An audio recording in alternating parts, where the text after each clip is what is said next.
लोकसभा चुनाव 2024 का final result सबके सामने है।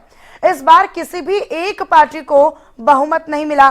2014 और 2019 के चुनाव में कमाल का प्रदर्शन करने वाली बीजेपी भी इस बार 272 के आंकड़े को छू नहीं पाई। हालांकि उसे सबसे ज्यादा सीटें मिली हैं। बीजेपी के खाते में 240 सीटें आई हैं, तो वहीं कांग्रेस ने 99 सीटों पर जीत हासिल की। ओवरऑल देखा जाए तो एनडीए को 292 सीटें मिली, वहीं इंडिया गठबंधन को 234 सीटों पर संतोष करना पड़ा। अब केंद्र में किसकी सरकार बनती है यह अब तक क्लियर नहीं है।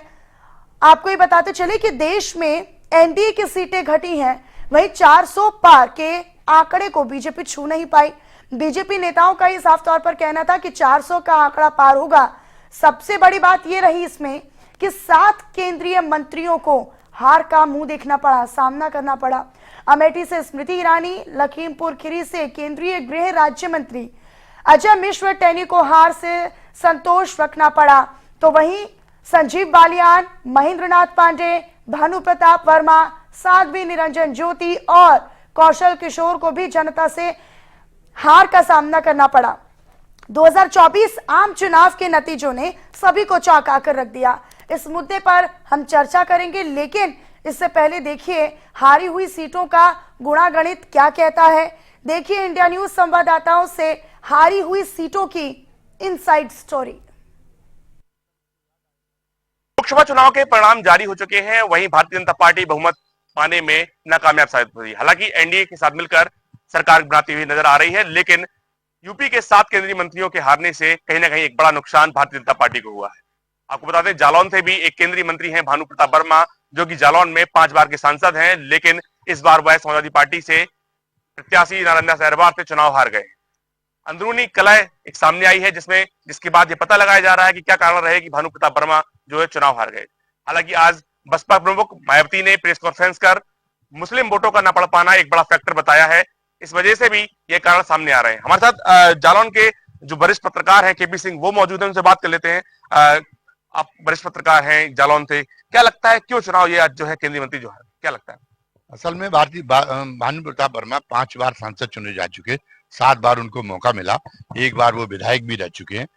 तो लेकिन भानु प्रताप, यहाँ पे जो लोग मतदान करते थे भानु प्रताप वर्मा को, जब सफलता मिलती थी लोग पार्टी के लिए मतदान करते थे।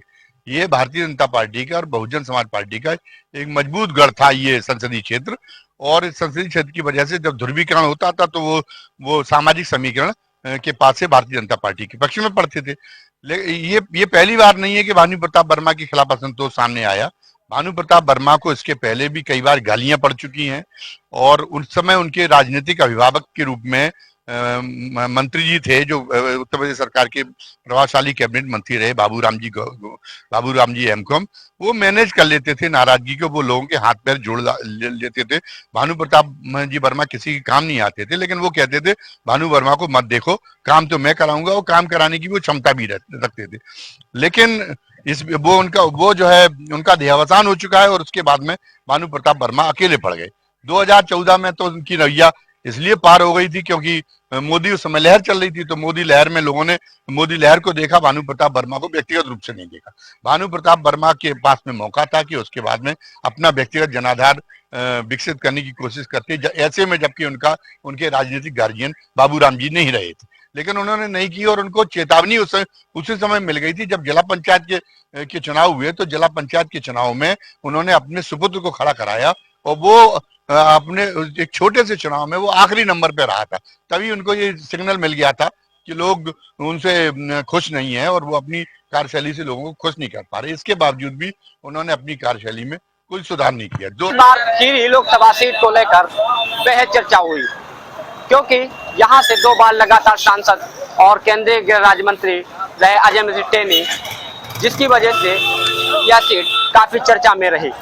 और यहाँ से 2019 के लोकसभा चुनाव में केंद्रीय गृह राज्य मंत्री अपने प्रतिद्वंदी पूर्वी वर्मा को हराकर जीत दर्ज की थी।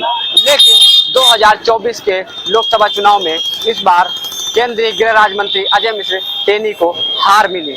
लेकिन हार का मुख्य कारण क्या रहा, या तो जनता तय करेगी। और जनता यहाँ पर हमारे साथ से मौजूद, हम जनता से बात करने की कोशिश करेंगे कि आखिर जो केंद्रीय गृह राज्य मंत्री अजय मिश्र टेनी है वो किन कारणों से हार गए और इस बार उनके जीत जो है वो हासिल नहीं कर पाए हैं।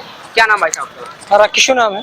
जो केंद्रीय गृह राज्य मंत्री अजय मिश्र टेनी, उनको हारने का मुख्य कारण क्या रहा है? देखिए, यहाँ पे उनके हार का कारण एक यही रहा कि एक क्षेत्र में विकास नहीं हो पाया है और हमारे इधर सिंगाई की तरफ उनके क्षेत्र में आता है मांझा पुल। मांझा के लोगों ने उनको जो है अच्छे से वोट नहीं दिया, क्योंकि वो काफ़ी टाइम से पुल के लिए कह रहे थे।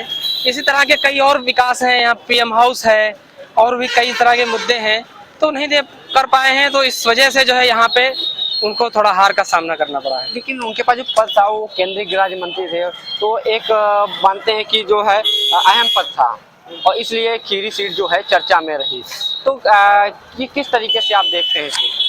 पद उनका काफ़ी बड़ा पद था, लेकिन उस पद के रहते हुए भी जब विकास नहीं कर पाए तो जो हमारी जनता है यहाँ की, उनमें पहले से मन बना लिया था कि उनसे काफ़ी खासी खुश नहीं थी। लोकसभा चुनाव के परिणाम आ चुके हैं और अगर हम बात करें उत्तर प्रदेश की, तो उत्तर प्रदेश में कई ऐसे दिग्गज थे जिनको कहीं ना कहीं शिकस्त मिली है। अगर बीजेपी की बात करें तो बीजेपी को काफ़ी हार का सामना करना पड़ा है। उसमें कई केंद्रीय मंत्री ऐसे रहे हैं जो अपनी सीट गंवा चुके हैं। वहीं अगर हम मोहनलालगंज लोकसभा सीट की बात करें तो यहाँ से भी केंद्रीय मंत्री केंद्रीय राज्य मंत्री कौशल किशोर रहे हैं और आपको बताते चलें कि लगातार ये 2 बार से सांसद थे, जिसके बाद इनको केंद्रीय मंत्री बनाया गया और उसके बाद ये लगातार इस बार तीसरी बार इनको चुनाव में उतारा गया था। उनको इस बार कहीं ना कहीं जो इंडिया गठबंधन के प्रत्याशी आर.के. चौधरी थे, उन्होंने 70,000 वोटों से शिकस्त दी है। आखिर क्या कुछ कारण रहा है, ये जानने के लिए हम फील्ड पर निकले हैं, ग्राउंड जीरो पर। हालांकि इंडिया न्यूज़ ने पहले ही दिखाया था कि मोहनलालगंज लोकसभा सीट जो है वो कहीं ना कहीं बीजेपी के लिए खतरे में जरूर चल रही है।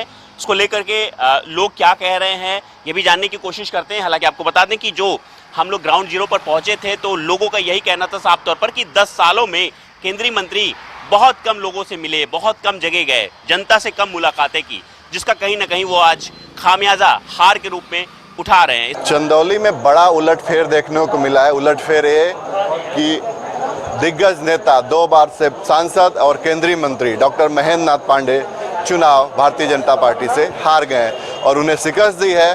बीरेंद्र सिंह जो पूर्व मंत्री हैं, लगभग हम बात करें तो 23,000 वोटों का अंतर रहा, जिससे महेंद्र नाथ पांडे हार गए।